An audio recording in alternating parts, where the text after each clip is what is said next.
Programme वते मुकाबिल में खुशामदीद। मैं हूं रबिया हसन और मेरे साथ मौजूद है रऊफ क्लासरा। और आज के प्रोग्राम में जिन टॉपिक्स में बात करेंगे उसमें सबसे पहले आर्मी चीफ समेत रियासती इदारों के खिलाफ नफरत अंगेज और धमकी आमेज ट्वीट करने के इल्जाम में PTI सेनेटर आजम स्वाति गिरफ्तार। अफवाज पाकिस्तान में तकसीम फैलाने की घिनौनी साजिश के इल्जाम में FIR दर्ज।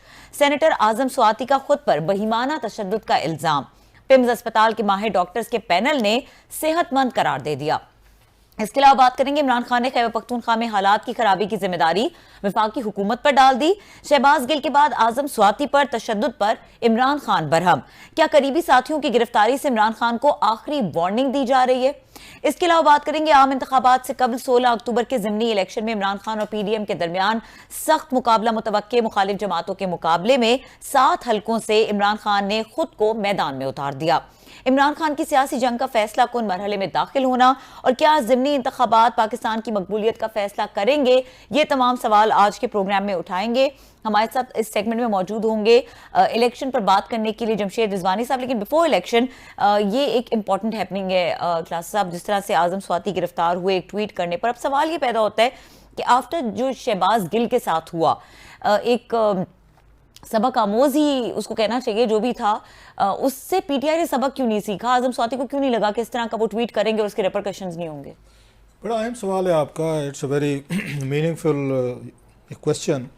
आज तो मेरा दिल था वैसे जो आपने अभी लास्ट पे कहा है ना, बल्कि रात तो मैंने अपने जो प्रोड्यूसर साहब हैं राना अशरफ साहब, इनको मैंने कहा था कि ये 16 तारीख को इतना बड़ा मार्का होने वाला, उस पर कोई बात ही नहीं हो रही। जो इलेक्शन हो रहे हैं, इमरान खान साहब 7 हल्कों से लड़ रहे हैं और बड़े यहाँ पे बिग गन्स जो हैं, फैसलाबाद, ननकाना, मुल्तान, पेशावर, कराची, तो बड़े उसमें अच्छे कंटेस्ट। मैं तो आज हमने प्लान किया हुआ था कि तमाम हम हल्के जो हैं आज उनको रिव्यू करेंगे, लोग लेंगे वहाँ से। खैर वो जमशेद रिजवानी साहब को लेंगे मुल्तान से, वो पूरा साउथ के उन चीज़ों की पॉलिटिक्स को बड़ा अच्छा समझते हैं। लेकिन अचानक ये जो हुआ है इनका आजम स्वाति साहब वाला, सो मजबूर हो गए कि थोड़ा सा हम अपने रीअरेंजमेंट करें। बट हम इस पर भी बात करते हैं। इसके सेकंड सेगमेंट में हम ज़्यादा बात करेंगे इस पर। हमारे साथ एक अहम वो पर्सन भी होंगे जिनसे बात करेंगे इस पर। ये जो केस हुआ है आजम स्वाति साहब पे, अभी हम कोशिश करेंगे जमशेद से बात करेंगे। लेकिन थोड़ा सा मैं इसका देना चाहता हूँ। आपने बड़ी एक अहम बात की है कि क्या इमरान खान साहब को क्या करना चाहिए या क्या उनके स्ट्रेटजी क्या है जो लोगों को नज़र आ रही है। 2-4 चीज़ें हो सकती हैं। इतने पॉपुलर एक लीडर को ना इतना जल्दी फ्रस्ट्रेट नहीं होना चाहिए। उन्हें ये नहीं, उनको जहन में ये बैठ गया मेरा ख्याल है कि शायद वो कहते ना एक उसमें आज अभी नहीं तो कभी नहीं।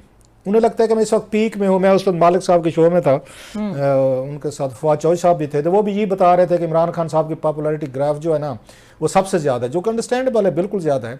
अब अगर सबसे ज़्यादा है तो वो ये समझती हैं PTI कि हमें अभी कैश करा लेना चाहिए, अभी यही मौका है और ये इलेक्शन करा दिया जाए, दबाव बढ़ाया जाए, थ्रेट किए जाए इनको आके अवाम में बयान है उनका, बिल्कुल बयान है कामयाब हुआ इमरान खान साहब का। रजीम चेंज का भी हुआ है, फिर बाद में उन्हें ये लगा है कि ताकतवर लोग जो हैं इनको वापस पावर में लेके उनका। मैं वो भी देख रहा था, ट्वीट्स वगैरह भी देख रहा था, वो भी बड़े सख्त थे कि आप चोर डाकुओं को दोबारा लेकर आएँ। सो पूरी पार्टी को उन्होंने चार्ज कर दिया और पार्टी को एक ही लाइन है कि जब मैं ये बात कह रहा हूँ फिर आपने सब ने अपनी उस पर नेक्स्ट लेवल पे जाके बात करनी है। मुझसे अगर पूछें, वैसे मेरी कभी उनसे मुलाकात नहीं हुई, मुझे अगर PTI में कोई सबसे ज़्यादा को लगा है ना जिसने कभी इमरान खान साहब की इस लाइन पे जाके गुफ्तगू नहीं की, वो मलाइका बुखारी हैं। ऑल्दो नेवर मेट हर, मेरी कभी उनसे मुलाकात नहीं हुई, वहाँ पे MNA के तौर पर होती हैं। वो वहद मैंने देखी है, खतून देखी हैं पूरे PTI के उसमें क्राउड में से, कोई वक्त और भी होंगे शायद मैं मिस कर रहा हूँ, कि जिन्होंने हमेशा रीजन और लॉजिक के साथ वो TV स्क्रीन पे बात की, कभी शूटिंग नहीं की, कभी लड़ाई नहीं की, कभी किसी के साथ बदतमीजी नहीं की, या ट्विटर पे उन्होंने कोई इस तरह की चीज़ें नहीं की। That was very nice of her, I must say. ये हमारे पॉलिटिकल क्लास को सीखना चाहिए। मैं सबकी बात कर रहा हूँ, PML नवाज में भी कुछ ऐसे लोग हैं, कुछ पीपल्स पार्टी में भी हैं। सो उन्होंने जो एक यहाँ कल्चर दे दिया है, एक डिसेंट बात भी हो सकती है, आराम से भी हो सकती है। लेकिन इमरान खान साहब जो हैं इस तरह के लोगों को शायद अप्रिशिएट नहीं करते, वो ऐसा पीछे चले गए सारे। वो क्राउड आ गया है जो ये समझते हैं। मैंने एक दफ़ा, मैं नाम नहीं लेता उस बेचारे का, वो पहले भी अजाब में रहा है। एक मैंने किसी दोस्त को कहा, मैं यार आपके ट्वीट्स बड़े सख्त होते हैं, TV पे बड़ा सख्त बोलते हैं। मैंने कहा इमरान खान साहब तो बड़े खुश होंगे, कहते तेरी बड़ी मेहरबानी यार कि तू ये समझते हैं। खान साहब तो नाराज़ है मुझसे, वो कहते थे अभी तो कुछ ये कर भी नहीं रहा। आपने अगर अपनी पार्टी को ये कहना है कि आपने नेक्स्ट लेवल पे जाना है, क्योंकि अवाम को आपने वो गुस्सा दिलाना है और चेंजेस करें, इसका नुकसान किसको हो रहा है? मैं ये समझता हूँ ये लाइन लेके खान साहब जो पॉपुलर है, जिनका चांसेस हैं बहुत ज़्यादा मुझसे अगर पीछे अगर अगली हुकूमत बनने के खान साहब अगर थोड़ा खीर को ठंडा होने दें, ठंडा हार के अगर खाएं, तो इनके 90% से ज़्यादा चांसेस हैं कि इमरान खान साहब अगली हुकूमत बने। जिसको नज़र आ रहा हो कि अगली हुकूमत मेरी है, उसको तो थोड़ा सा केयरफुल होना चाहिए कि यार ये जो हारे हुए लोग हैं, क्योंकि हमारे देहात में पता क्या होता है, जो हारने लगता था ना, ये हमने काम किए अल्लाह के फजल से, हमने भी गाँव की मैंने ज़िंदगी गुजारी हुई है। हमारा जब खिलाड़ी कोई हारने लगता था तो हम जाके क्रिकेट मैच हो रहे, कबड्डी हो रही है, मट्टी उड़ा दो, धूल उड़ा दो, एवं किसी उस खिलाड़ी से लड़ पड़ो ताकि मैच का फैसला ना हो सके और मैच ड्रा हो, जब हार से बच जाए। ये बड़ी कॉमन प्रैक्टिसेस हैं, गाँव में भी होती हैं, ये शहरों में भी कुछ लोग इस तरह बच्चे करते होंगे। आप उनको मौका दे रहे हैं दूसरी पार्टी को कि वो इसी तरीके के स्टेप्स करें कि आपके जो चांसेस हैं आपके वजीर आजम बनने के, आप उनको स्पेल कर दें। अब उन्होंने बड़ा स्मार्टली, मैं समझता हूँ, दे प्लेड वेरी स्मार्ट, ये जो उसमें इस बार रूलिंग एलीट है पीटीएम, इन्होंने इमरान खान साहब को एस्टेब्लिशमेंट के साथ हेड ऑन कर दिया है। इस वक्त गोलाबारी किसके दरमियान हो? इमरान खान साहब तो पहले भी तकरीरें करते थे इन पे, नवाज शरीफ साहब पे, मरियम पे, उस सफदर पे, जरदारी पे, बिलावल पे, शहबाज शरीफ साहब पे। वो तो पहले भी बातें कहते, कब वो नहीं कहते थे चोर डाकू वाली बात? जो बात नहीं कहते थे, जो अब वो कहते, वो एस्टेब्लिशमेंट के बारे में है, जो उनको सूट कर रही है, इनको पीटीएम को कर रहे हैं। आपस में आप तो पार्टनर थे, दोस्त थे, सेम पेज था, सेम पेज फाड़ा गया है, अब एक दूसरे का सर फाड़े हैं आप, जो कि फाड़ रहे हैं एक दूसरे का सर। अच्छा क्लास साहब, इसमें एक सप्लीमेंट्री क्वेश्चन ये है, एक तो ये कि इमरान खान ने, एक आपने बात की एग्रेसिव पॉलिटिक्स, एक स्टाइल होता है, जैसे हमने देखा है पीपल्स पार्टी का एक अलग स्टाइल है पॉलिटिक्स का, उसमें कहीं ना कहीं आपको डिसेंसी और एक पॉलिटिक्स की नॉर्म्स नजर आती हैं। वो ठीक है कि पीएमएलएन और पीटीआई की पॉलिटिक्स जो है वो बहुत एग्रेसिव पिछले कुछ दिनों में गई है और जो नहीं जानी चाहिए थी, but these are the red lines जो कि डैमेज कॉज करती हैं। और क्या ये मुमकिन है कि ये वन ऑफ द स्ट्रैटेजीज हो कि इस वक्त सियासी शहीद बनने का कोई शौक हो कि किसी किस्म की कोई हमारे हिस्से में कोई ऐसी चीज आ जाए और सिंपथीज आ जाए? मुझे कोई पोजीशन मिलने वाली हो, मुझे उस वक्त क्या करना चाहिए? मुझे तो मेरे मुखालफिन तो ये कुछ करेंगे कि इसको लड़ाया जाए, भड़काया जाए, स्पाइल किया जाए, इसके बंदे पकड़वाए जाए, फेंटियां लगवाई जाए, नंगा करवाया जाए और इनको फ्रस्ट्रेट। आपकी पॉपुलैरिटी बढ़ती भी रहे, सपोज ठीक है बढ़ती रहे, लेकिन उस पॉपुलैरिटी को अगर आप कैश नहीं करा सकते इनटू पॉलिटिकल विक्ट्री, तो कोई फायदा नहीं है। ये जहन में रखिएगा, आपकी पॉपुलैरिटी उस वक्त आपके काम आएगी जब आप उसको पॉलिटिकल विक्ट्री बनाएंगे, डेमोक्रेटिक कल्चर से बनाएंगे। आप यहाँ पे लेकर आएंगे, बंदे मरवाएंगे, ये मारेंगे, खुदा ना खासा सारी चीज़ें होंगी, तो ये आप अपना, ये मेरी अंडरस्टैंडिंग हो सकता है इमरान खान साहब कामयाब आदमी को कभी मशवरा नहीं देना चाहिए, लेकिन कामयाब आदमी का हशर भी देख लें, जब आप किसी का मशवरा नहीं सुनते, at the end of the day आप अपने साथियों को मुश्किल में डालते हैं, अपनी पार्टी को मुश्किल में डालते हैं, अपनी पार्टियां तोड़वाते हैं, फिर बेचारे वो जेलों में जाते हैं, टॉर्चर बर्दाश्त करते हैं। देख रहे हैं ना हम, उसमें शहबाज गिल साहब के केस में देखा, सैफुल्लाह नियाजी को उठा गए, हामिद साहब थे कोई वहाँ से, उनको उठा लिया गया। इससे पहले बहुत सारे आप सोशल मीडिया आपके एक्टिविस्ट हैं, उनकी लिस्टें एफआई ने तैयार कर ली हैं। आपका काम अपनी टीम को भी बचाना है, अपने घोड़े भी बचाने हैं, अपने हथियार भी बचा, सियासी की बात कर रहा हूँ मैं, वो भी बचाने। मैदान में कल को मुकाबला सजेगा, पता चलेगा दाएं में बंदे कोई नहीं है और आखिर में आपको उठा लेंगे। सो खान साहब जिस तरह का एग्रेशन लेके चल रहे हैं, मेरा ख्याल है इनको ये सबसे ज़्यादा सूट करता है इस वक्त पीटीएम को।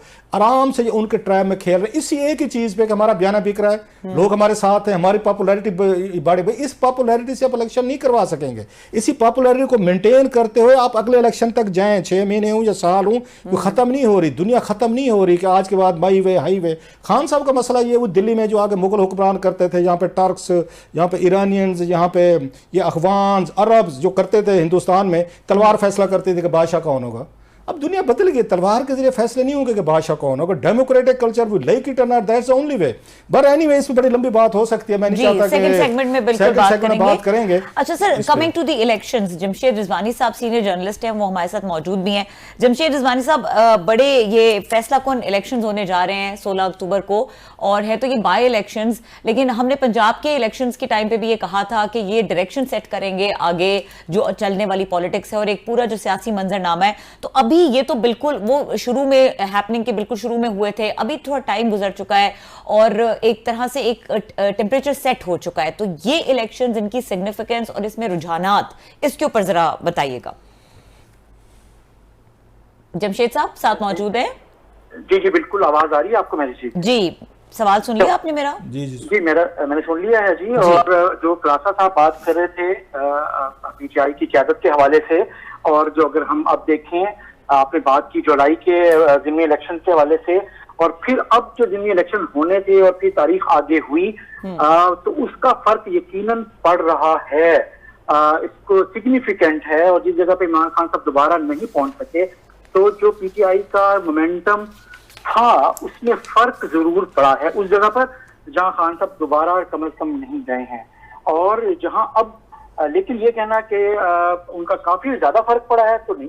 इमरान खान साहब का वोट बैंक, उनका बयानिया, उससे आप इत्तेफाक करें या ना करें, आम वोटर जो उनका वोटर है, जिसने उनको पिछले 6-8 माह से उनको सपोर्ट कर रहा है उनकी हर एक्टिविटी में और उनके बयानिए में, उनके जलसों में, उनके कैंडिडेट्स के साथ, तो वो जरूर है।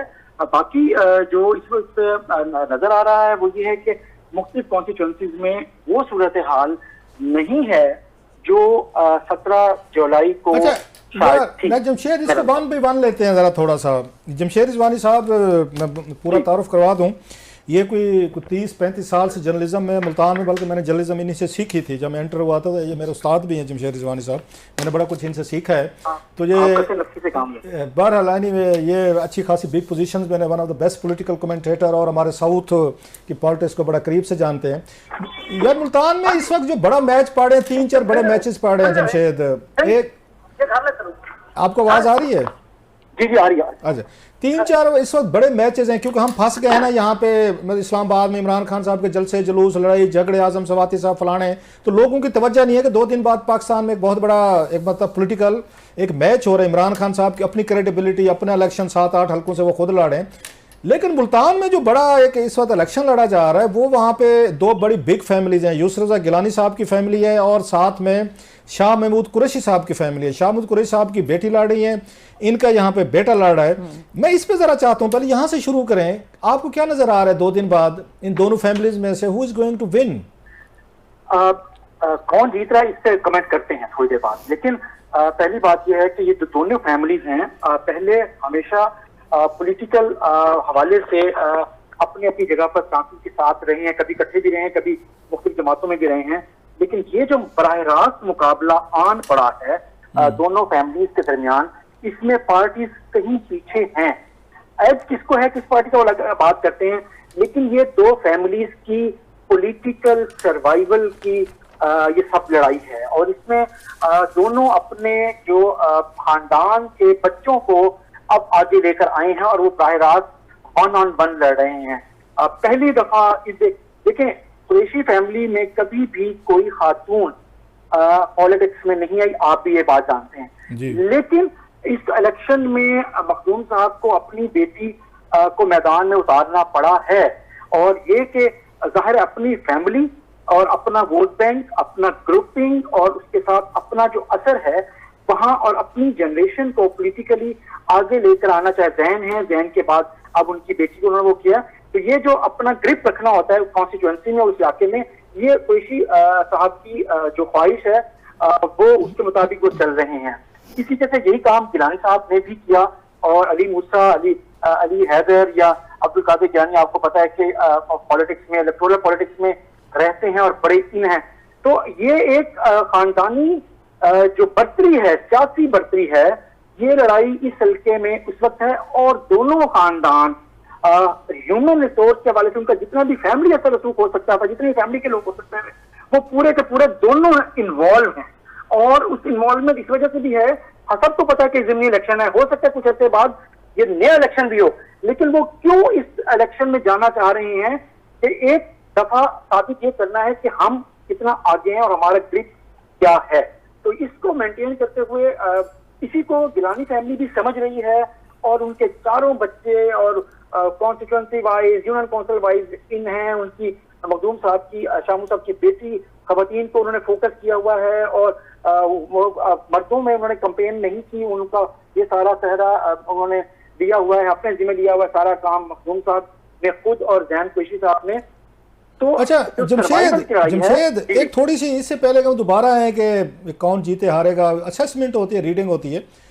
यहाँ मुल्तान की साइड से जो मैं समझा हूँ, मैंने भी बड़े अरसा वहाँ मुल्तान में रहा हूँ, रिपोर्टिंग की है, चीज़ें कुछ मैंने भी देखी। 3 बड़ी वहाँ से लोग आए थे, बड़ी फैमिलीज आई थी जिनका यहाँ पे, जिन्होंने नेशनल लेवल पे नाम बनाया। यूसुफ गिलानी साहब थे, गिलानी फैमिली थी, शाह महमूद कुरैशी साहब थे, फिर तीसरे थे जावेद हाशमी साहब, वो भी कभी बड़ी मैटर करते होते थे, उनका भी बड़ा एक पावरफुल ग्रुप होता था। वो कहीं पे नज़र आते हैं या वो इस वक्त वो हैं, वो साइड पे हैं और कोई रिटायरमेंट की लाइफ गुजार रहे हैं, वो कहाँ पे गए हैं? और अगर हैं तो वो इस पूरी जंग में वो किसी का साथ दे रहे हैं, कुरैशीज़ का या गिलानीज़ का, या वो साइड पे बैठ के वो सारा इनका सियासी वो देख रहे हैं, मैच देख रहे हैं।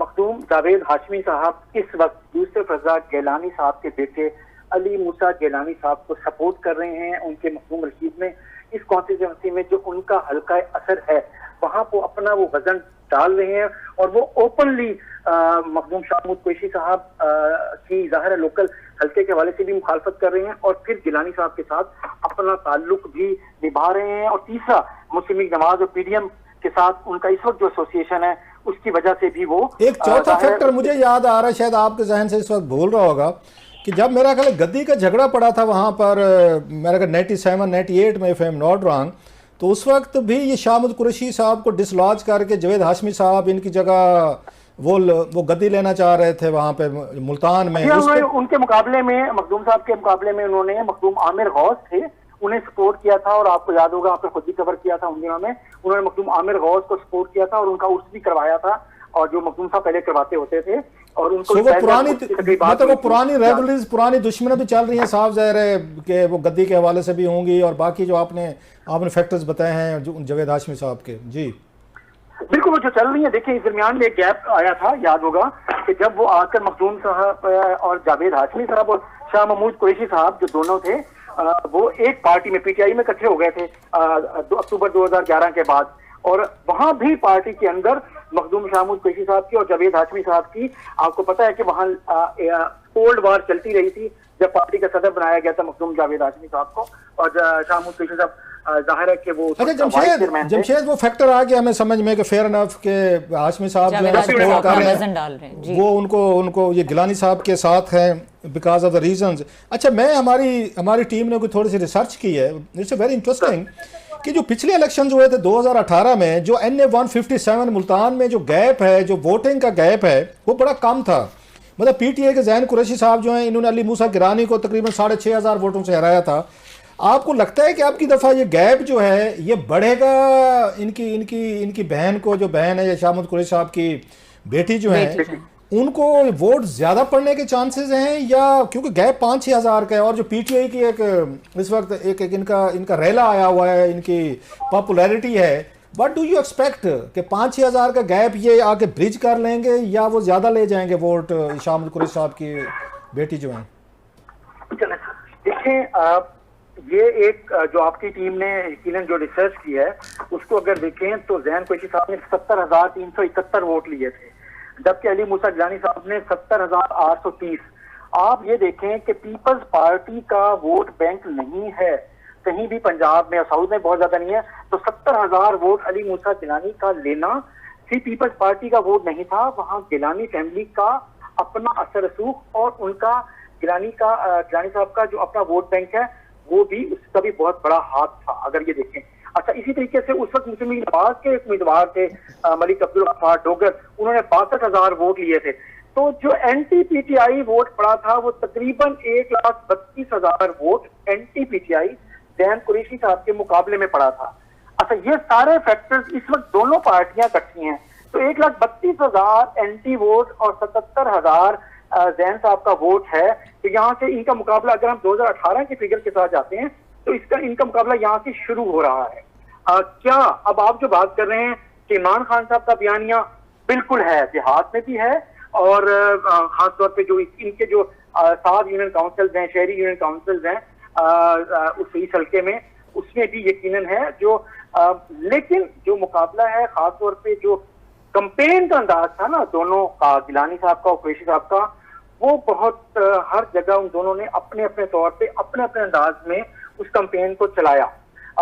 गिलानी फैमिली ने रोजाना 2 यूनियन काउंसिल को टारगेट किया, हर बेटा एक यूनियन काउंसिल में जाता था। थोड़ा सा रुके, आपने कहा दोनों ने अपने अपने अंदाज से चलाया। आपको याद होगा कुछ अर्सा पहले यहाँ पे सेनेट में शाहमूद कुरैशी साहब ने बड़ी लीथल तकरीर की थी गिलानी साहब के, वो बैठे हुए थे सामने और बहुत उन्होंने बुरे तरीके का हशर नशर जैसे कहते हैं हशर नशर करके रख दिया था और गिलानी साहब ने उसके जवाब में जवाब नहीं दिया था।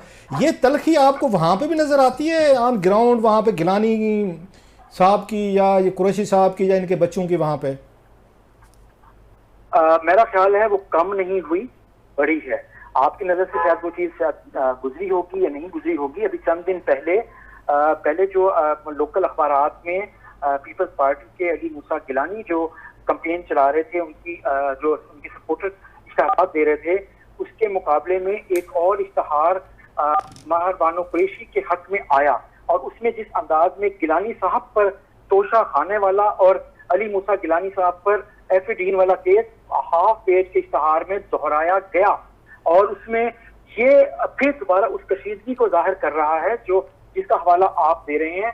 उनके दरमियान में जुमलेबाजी तो हर प्रेस कॉन्फ्रेंस में रोजाना की बुनियाद पे पिछले एक हफ्ते से गिलानी साहब भी कर रहे हैं और शाह महमूद कुरैशी साहब भी कर रहे हैं, दोनों एक दूसरे पर जुमलेबाजी जारी है। लास्ट वर्ड आपकी रीडिंग क्या है सर ये संडे के लिए, कुरैशीज और गिलानीज? देखें, जो इमरान खान साहब का बयानिया है उसको देखते हुए ये समझा जा सकता था कि कोई मुकाबला नहीं है, लेकिन जो गैप आया और गैप के बाद अगर हम इस वक्त आज बात करते हैं, अगले 2 दिन नहीं और पोलिंग डेट को साइड पर रख देते हैं, इस वक्त तक की अगर बात करें तो मुकाबला गिलानी फैमिली ने बना जरूर लिया है। अब ये नहीं कहा जा सकता कि लेकिन मुकाबला गिलानी फैमिली का मखदूम शाह महमूद कुरैशी साहब की बेटी से यकीनन है, लेकिन उनका बराह रास्त मुकाबला इमरान खान साहब के बयानिए से, अगर वो बयानिया ना होता तो शायद ये मुकाबला इतना होता ही ना। बहुत शुक्रिया आपका Jamshed, thank you very much. बहुत शुक्रिया। जमशेद रिजवानी सीनियर जर्नलिस्ट हमारे साथ मौजूद थे और ब्रेक का वक्त हुआ है। जिस तरह से क्लास साहब ने शुरू में बताया कि हम सेकंड सेगमेंट में हमारे साथ एक शख्सियत मौजूद होंगी, साबिक डीजी FIA बशीर मेमन साहब हमारे साथ मौजूद होंगे और जो आजम स्वाति साहब वाला मामला है और बड़ा ये अहम मामला है, इसके ऊपर हम बात करेंगे, कुछ उनसे भी सवालात करेंगे। ब्रेक के बाद हमारे साथ रहिए।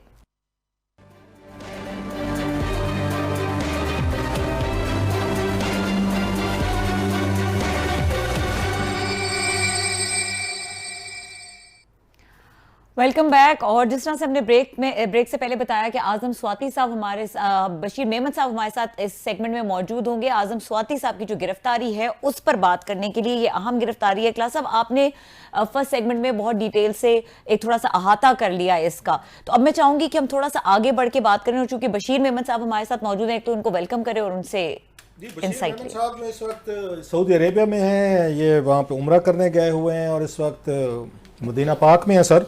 तो ये साबिक डीजी FIA इमरान खान साहब का दौर, मोस्टली ज़्यादातर ये उसी दौर में डीजी FIA रहे हैं, तो बहुत सारे कंट्रोवर्सीज, बहुत सारे, मेरा ख्याल almost the whole of Pakistan इन्हें जानता है कि ये मेमन साहब कौन है, तारुफ की ज़्यादा ज़रूरत नहीं है। तो मैं वही पूछना चाह रहा था कि अभी जो FIA ने इनको उठाया है और पकड़ा है और जो चीज़ें आई हैं, तो ये उनको कैसे व्यू करते हैं? और भी बहुत सारे इशूज़ हैं, सवालात हैं इनसे पूछने वाले, तो इसलिए मेमन साहब को हमने उनसे रिक्वेस्ट की है सऊदी अरेबिया से। सर अस्सलाम वालेकुम। वालेकुम अस्सलाम। इमरान साहब क्या हाल है? वाले बिल्कुल fine sir, thank you very much. मेरी बच्ची की बेटी है आपके साथ, बहुत शुक्रिया सर। भी आपकी सारी टीम को और आपके सारे व्यूअर्स को मेरा सलाम। मदीना अली आया था मालिकों के पास 12 रबीउल अव्वल को। जी जी, बहुत शुक्रिया सर, हमारे भी सलाम वहाँ पे। वो मालिकों ने बुलाया था, मालिकों ने बुलाया था 12 रबीउल अव्वल को। मैं यहाँ पे बहरहाल हमारे लिए भी दुआ कीजिएगा, हमारे भी सलाम दीजिएगा वहाँ पे उस पे रोज़ा मुबारक पे।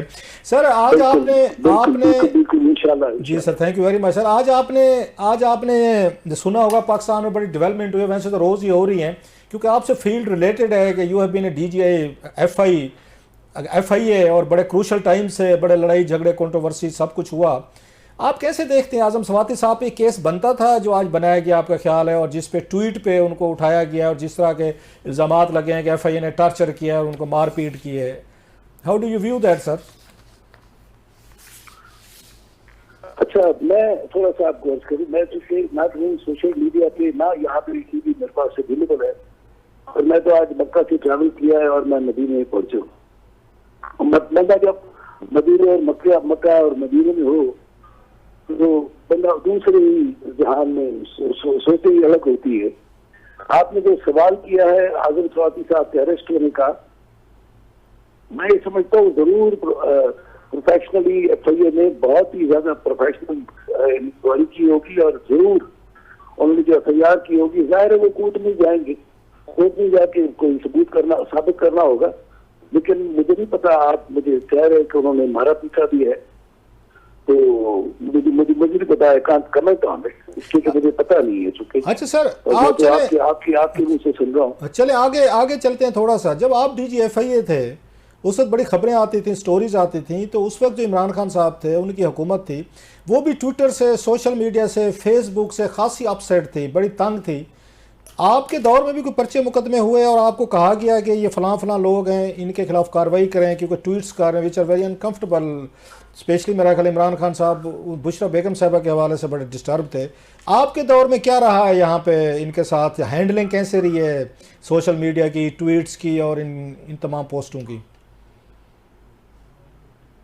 मैं आपको एक अर्ज करूं, जो साइबर क्राइम है उसको साबित करना भी बहुत आसान है, इसलिए कि सारी डिजिटल एविडेंस होती है, सारी डिजिटल एविडेंस होती है। उसकी फोन का फॉरेंसिक होता है, वो भी मशीन करती है। और अगर फोन ले लिया हो और उसका मशीन से निकल आया हो कि बाकी इसी ने ट्वीट किया है, इसी ने सब कुछ किया है, और उसी ट्वीट फिर तो उसकी जरूरत भी नहीं रहती बाहर से ट्वीट के उसके मंगवाने की। और मैं समझता हूँ इंक्वायरी को इतना ज्यादा टाइम नहीं लगता। हाँ, ये जरूर है कि इंश्योर करना चाहिए कि नाइंसाफी और वो खराबी ना हो और FIR कोई ऐसी ना कटे जिससे कि हमारी इन्वेस्टिगेशन एजेंसी के ऊपर एतमाद लोगों का खत्म हो जाता है और फिर लोग फिर उसको वो नहीं समझते। मैं इसीलिए इनकार किया था। वो जो फर्स्ट लेडी की वो उसके हवाले से आप बात कर रहे मेरा ख्याल। जी वो इसलिए कहते वो चाहते थे टेररिज्म में हो जाए, वो टेररिज्म नहीं बनता था, वो जो बनता था वो मैंने उनको नहीं सर, आप ये कह रहे हैं कि इमरान खान साहब चाहते थे कि बुशरा बेगम साहबा के हवाले से जो फेसबुक ट्विटर पे को गलत चीज़ें आती थी उन पे टेररिज्म के केसेस दर्ज किए जाएं लोगों पे। That's what you are saying sir? मैं ये कह रहा हूँ एक नॉर्मल सी तस्वीर थी जो मुझे दिखाई गई कि ये तस्वीर हुई है और PMLN के सोशल मीडिया वो जो उनका जो भी सेल है उन्होंने किया। तो मैंने जब देखी तो तस्वीर एक नॉर्मल थी जिस तरह मतलब होती है, और जो बदअखलाकी है नहीं करना चाहिए, जो नॉन कॉग्निजेबल बनता, मुझे सेक्शन तो भी याद नहीं। मैंने कहा जी नॉन कॉग्निजेबल, उन्होंने कहा जी फर्स्ट लेडी है तो उसका ये कैसे हो गया। अब जाहिर है फर्स्ट लेडी है, उनके लिए सेक्शन ऑफ लॉ अलग नहीं है। इसी बात पे थोड़ा सा वो बदनजमी भी हुई थी कि आप फर्स्ट लेडी के उनके जाहिर है वो तो सेक्शन ऑफ लॉ के वजह से मसला था। और फिर मैंने कहा कि नॉन कॉग है, उनको जाना पड़ेगा कोर्ट में, किसी को जाना पड़ेगा कोर्ट में, कोई जाएगा, वो जाके जो करीब बात है वो जाकर के कहेगी मजिस्ट्रेट साहब वो करेगी अरेस्ट की, कोई नहीं हो सकता। तो इसीलिए ये है, मैं आपको एक अर्ज करूं कि बड़ी आसान इन्वेस्टिगेशन भी होती है और बड़ी टेक्निकल है, ऐसे जिसमें सारी की सारी टेक्निकल एविडेंस होती है। फोन ले लिया, अक्यूज का फोन ले लिया, उसी का फॉरेंसिक कराया, 15 मिनट में फॉरेंसिक का रिजल्ट दे देते हो, मशीन है। तो मेरे ख्याल में अभी नई प्रोक्योर कर ली है और उसको अपग्रेड भी करा लिया होगा, लेकिन मैं जब था तो वो पुरानी मशीन। अच्छा सर, आप समझते हैं, आपने बहुत सारे इंटरव्यूज भी दिए हैं, you have been very vocal on it as well, कि यहाँ पे FIA जैसे इदारे जो हों उनको ये पॉलिटिकली तौर पर, ये किसी भी वज़ीर आज़म के लिए, मैं इमरान खान साहब की बात नहीं कर रहा, मौजूदा भी हम कह रहे हैं, ये पहले भी आपने देखा होगा, ये कितना आसान है कि इन पर दबाव डाल के अपनी मर्जी के FIRs वो करवा लीजिए, अपोनेंट्स के खिलाफ उनको उठवा लिया जाए, उन पर तशद्दुद कर लिया जाए। या आप जब थे या आपने बाद में भी देखा होगा, हुकूमतों के लिए कितना आसान होता है कि आप लोगों को दबाव में ला के मर्जी के काम करवा लें। मैं आपको अपनी मिसाल दूंगा। डायरेक्टर जनरल FIA थे सनाउल्लाह अब्बासी साहब, उनके जमाने में मुझ पर पर्चा जो बनाने की कोशिश की गई, जिसे मुझे अरेस्ट करने की कोशिश की गई, वो 3 पर्चे बना रहे थे 2004 की, और झूठा पर्चा। ये मिसाल भी आपके सामने हो गया, अपने XDG के ऊपर झूठा पर्चा बनाने की कोशिश की। ये तो जुडिशरी थी जिसने मुझे बेल भी दी और बेल फॉर अरेस्ट भी दी, और फिर उसके बाद उन्होंने इन्वेस्टिगेशन में भी मेरी मदद की, पंजाब हाई कोर्ट में और ट्रायल कोर्ट में भी और सिंध हाई कोर्ट में भी। तो अगर कोई नहीं माने तो मैं तो रिकॉर्ड पे हूँ, कोई नहीं माने तो मेरी तो पेंशन बंद हुई। मुझे मुझे मुझे मुझे इतना मजबूर किया गया कि मुझे रिजाइन करना पड़ा। अच्छा, मुझे इतना वो किया गया, मेरी पेंशन बंद हुई, फिर मैं कोर्ट चले गया, कोर्ट ने मुझे पेंशन दे दी, फिर उसके बाद मेरी फैक्ट्री पे प्रॉब्लम किया, PSQCA के थ्रू। क्या वजह थी, क्यों हो रही थी आपके खिलाफ कार्रवाइयां? मेमन साहब, आपके खिलाफ कार्रवाइयां क्यों हो रही थी जो आप बता रहे हैं? अब अगर मैं कोई बात करूंगा तो आप फिर वो जर्नलिस्ट कम्युनिटी है उनको फिर खराब लगेगा। आप जैसे दोस्त मेरे साथ बात करते थे, मैं उनके साथ ऑन रिकॉर्ड सच बोल देता था। मेरी कोई आदत है, मैं झूठ बोलता नहीं, मेरी आदत है। वो पूछते थे, मैं बोल देता था, वो उसको कोट कर देते थे। या मुझे ऐसे टीवी पे ले आए थे, टीवी पे ले आए तो मैंने बात कर दी। जो मैंने बात कर दी तो अब जाहिर है उन्होंने कहा कि ये हमारे खिलाफ बोलता भी है। यही वजह होगी, और क्या वजह हो सकती है। मैं एक रिटायर्ड आदमी जो अपने गांव में अपना कारोबार कर रहा है, बिजनेस कर रहा है, उसके दादा के खाते खोलने का, मतलब मेरे ग्रैंडफादर का ये प्रोफेशन पूछ रहे थे कि 1937 में उन्होंने जमीन कैसे खरीदी। मतलब है कोई मतलब। अच्छा सर, थोड़ा सा इसको थोड़ा सा आगे लेके चलते हैं, बनाया आपकी मौजूदगी का फायदा उठाते हैं जरा। दो बड़े केसेस हैं पाकिस्तान में, क्योंकि आप DGFI रहे हैं, इन्वेस्टिगेशन कुछ आपके दौर में होती भी रही है। ये एक मनी लॉन्ड्रिंग का केस हमने देखा है, शहबाज शरीफ साहब का, हमजा शहबाज शरीफ साहब का FIA इसको देख रही थी, केस इन्वेस्टिगेट कर रहे थे, शहजाद अकबर साहब चलान भी पेश हुआ। तो ये वो वहाँ पे अदालत ने स्क्रैप किया है उस पर, नंबर 1। दूसरा एक ये फॉरेन फंडिंग, ये मनी लॉन्ड्रिंग के इल्जाम इमरान खान साहब पे भी लग रहे हैं, उनकी पार्टी पे भी लग रहे हैं, सारी चीज़ों पे। आप इन दोनों केसेस को कैसे देखते हैं? ये इन्वेस्टिगेशंस होती रही हैं आपके दौर में या आपके बाद? एज एन एक्सपर्ट आपका क्या ओपिनियन है इन दोनों केसेस पे? एक में वो ब्री हो गए, दूसरा केस चल रहा है उन पे, खान साहब पे। मैं आपको एक रोज साहब एक अर्ज करता हूँ कि मुझे इतना पता है कि शहबाज शरीफ साहब का केस मेरे जमाने में ही कोई प्रेशर था इसी केस का, लेकिन ये सनाउल्लाह अब्बासी साहब जब DG साहब बने तो उन्होंने ही ये चालान किया था। अब मैंने सुना है ये, मैं तो ठीक है, मैं मीडिया पे हूँ नहीं तो मुझे तो पता नहीं है, लेकिन मुझे ये पता है कि कोर्ट ने दोनों को रिलीज कर दिया, दोनों को, हमजा शहबाज साहब को और प्राइम मिनिस्टर साहब को, दोनों को।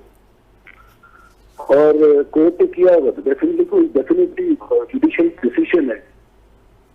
अच्छा, जहां तक आपने PTI की बात की तो वो तो बना है कोई 7 साल की इंक्वायरी के बाद एक रिपोर्ट जनरेट की है, एक डिसीजन जनरेट किया था उसमें इलेक्शन कमीशन ऑफ पाकिस्तान ने, उसके बेस के ऊपर बन रहे थे। मैं जब पाकिस्तान में ही था तो मैंने वो थोड़ा सा पढ़ा है, वो जो रिपोर्ट है उसमें तो बहुत ही डेंजरस चीजें हैं। मैं आपको रोहंग साहब, मैं आपको बता रहा हूँ, ये पाकिस्तान की तारीख का मैंने मुझसे किसी आपके किसी दोस्त साथी ने पूछा होगा तो मैंने उसको यही बताया था कि ये मनी लॉन्ड्रिंग का के केसेस की आज तक 1947 से लेकर के आज तक जितने भी मनी लॉन्ड्रिंग के केसेस हुए हैं उन सब की ये नानी पड़नानी है।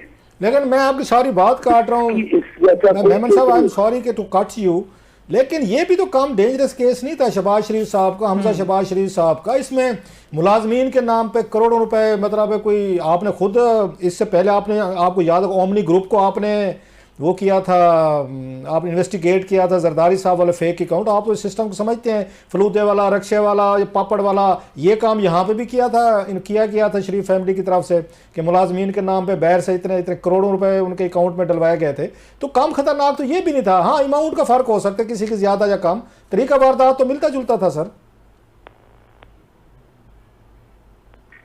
मैं ये कह रहा हूँ कि वो जो मैं थोड़ा सा कंपेयर करके आपको बताता हूँ सर, वो पैसे आए हैं बाहर से, खैरात ज़कात के नाम पे लिए गए और यहाँ पर पॉलिटिकल एक्टिविटी में इस्तेमाल हुए। ये टिपिकल मनी लॉन्ड्रिंग है। अच्छा, यहाँ पर शेप भी तो लॉन्ड्र करके शेप भी तो चेंज करना कि खैरात के पैसे ले लिए और या वो बिरयानी खा ली। अच्छा, शहबाज शरीफ साहब का इतना मुझे पता है कि वो जो है ना, it should be crime proceed. एक चीज जो मनी लॉन्ड्रिंग के केस में ढूंढनी होती है, जो पहली मोस्ट इंपॉर्टेंट चीज शुड बी क्राइम प्रोसीड और बैड मनी, और मतलब गंदे पैसे होने चाहिए, मतलब ड्रग मनी है या जो भी है। अच्छा, उसमें ये नहीं हो रहा था, लेकिन अब शहबाज शरीफ साहब के केस में ये वो तो नहीं है ना, क्राइम प्रोसीड्स तो नहीं है ना, वो तो वहां से खैरात ज़कात के नाम पे पैसे लिए और यहाँ पर आकर साहब आप एक अहम ड्रा कर रहे हैं कंपैरिजन, लेकिन हमारे मेरा ख्याल है वो लग रहा है शो का टाइम थोड़ा खत्म हो रहा है। नेक्स्ट वीक हम आपको दोबारा लेके इस पे तफसील से बात करेंगे। दीज आर वेरी इंटरेस्टिंग, आपकी फाइंडिंग और एनालिसिस है दोनों केसेस का, आपसे हम ये कंपैरिजन करवाएंगे। हमारे लिए दुआ कीजिएगा वहाँ पे मदीना में। Sir thank you very much. I am sorry कि कि टाइम की वजह से कंस्ट्रेंट है। ये नेक्स्ट वीक आप पे हम दोबारा लेंगे, आपसे बात करेंगे, रिक्वेस्ट करेंगे। जी बहुत शुक्रिया। आजम स्वाति साहब हमारे साथ मौजूद थे और इस वक्त प्रोग्राम का टाइम खत्म हो गया। हमारे साथ बशीर मेमन साहब मौजूद थे, आई एम सॉरी जी। और इस वक्त प्रोग्राम का टाइम खत्म हो गया। देखने के लिए शुक्रिया, इजाजत दीजिए, अल्लाह हाफिज।